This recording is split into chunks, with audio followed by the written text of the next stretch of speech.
তোমরা স্ক্রিনে যে প্রশ্নটা দেখতে পাচ্ছ এটাও কিন্তু তোমার মূল বইয়ের প্রশ্ন। তুমি তোমার পদার্থবিজ্ঞান বইয়ের গতির অধ্যায়ে দেখবা তোমার মূল বইতে এরকম জাতীয় প্রশ্ন আছে। এখন তুমি যদি মুখস্থ করতে যাও পরীক্ষার সময় বলে যাবা, এই জন্য বুঝে বুঝে করো, মনে রাখতে পারবা। প্রশ্নটা পড়ে ফেলো। সমত্বরণের বেলায় দ্বিগুণ সময়ে কি দ্বিগুণ দূরত্ব অতিক্রম করি যখন আদিবেগ শূন্য? মানে ব্যাপারটা এরকম, দেখো আদিবেগ শূন্য বলেছে, তার মানে কি ওর মান শূন্য। আর সমত্বরণ যে কোনো একটা ত্বরণ ধরো, ত্বরণকে আমরা এ দ্বারা প্রকাশ করি। আর এখানে যে কোনো টাইম ধরো, টাইমকে আমরা টি ধরলাম, তাহলে এই ক্ষেত্রে এস এর সূত্র কি আসে? এস সমান ইউটি প্লাস হাফ এ টি স্কোয়ার, এরকম সূত্র আসে। তাহলে এখানে যদি আদিবেগ শূন্য বসাই দেওয়া হয় তাহলে ব্যাপারটা এরকম আসে। তাহলে এস এর মান আমরা পাচ্ছি হলো হাফ এ টি স্কোয়ার, এটা পাচ্ছি। এরপরে প্রশ্নটা পড়ো। সমত্বরণের বেলায় দ্বিগুণ সময়ে কি দ্বিগুণ দূরত্ব অতিক্রম করি? তার মানে এখন যেটার ব্যাপারে বলেছে এটা টাইম আর আগের মতন টি ধরলে হবে না, এখন বলেছে দ্বিগুণ সময়ে, তার মানে টাইমটা হবে 2t আর আগের মতন এর মতন আছে। সমত্বরণ বলেছে আর আদিবেগ শূন্য, ইউ শূন্য।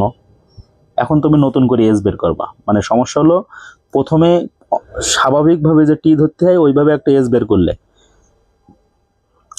আর এরপরে বলেছে যে দ্বিগুণ সময়ে, তার মানে তোমার টির মান আর আগের মতন টি না, এখন ডবল টি, তাই টির জায়গায় শুধু 2t বসাই দিছো, আর কিছুই না। এখন নতুন করে এস যদি তুমি বের করো তাহলে তুমি এস এর সূত্র যেটা জানো সেটাই লিখবা, কিন্তু এখানে টির জায়গায় টি হলে হবে না, এখন টির জায়গায় সব 2t বসবে। তাহলে এখানে বসবে 2t, এখানে বসবে 2t। মানে ব্যাপারটা এরকম আসবে, এস সমান ইউ ইন্টু টি না 2t, আর হাফ এ টি স্কোয়ার না 2t স্কোয়ার না হোল স্কোয়ার। এখন দেখো তুমি যদি আদিবেগ শূন্য বসাই দাও ইউর জায়গায় তাহলে এই পার্টটা শূন্য হয়ে যাবে। আর এখানে কেমন আসছে? এখানে আসতেছে হলো 4t স্কোয়ার।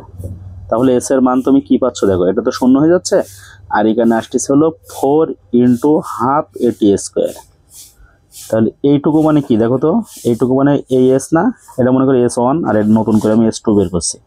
তাহলে এইটুকু হলো পূর্বের এস, অর্থাৎ S2 সমান 4 ইন্টু পূর্বের এস মানে S1। তাহলে এখনকার দূরত্ব আগের দূরত্বের কয় গুণ হচ্ছে? 4 গুণ হচ্ছে না? 4 গুণ হচ্ছে। আর প্রশ্নে কি লেখা ছিল? সমত্বরণের বেলায় দ্বিগুণ সময়ে কি দ্বিগুণ দূরত্ব অতিক্রম করি? উত্তর হবে না, করি না, দ্বিগুণ দূরত্ব অতিক্রম করি না। কয় গুণ পাইছি দেখো, যে S2 সমান 4 ইন্টু S1, তাহলে এখানে যদি 2 থাকতো তাহলে আমরা বলতাম দ্বিগুণ দূরত্ব অতিক্রম করতে পারি, কিন্তু আছে তো 4, তাহলে আমরা কি বলবো? 4 গুণ দূরত্ব অতিক্রম করতে পারি। ঠিক আছে, তাহলে এই প্রশ্নের অ্যান্সার হবে যে আমরা কি দ্বিগুণ দূরত্ব অতিক্রম করি? বলবো কি যে না, আমরা দ্বিগুণ দূরত্ব অতিক্রম করি না, আমরা 4 গুণ দূরত্ব অতিক্রম করি। ঠিক আছে।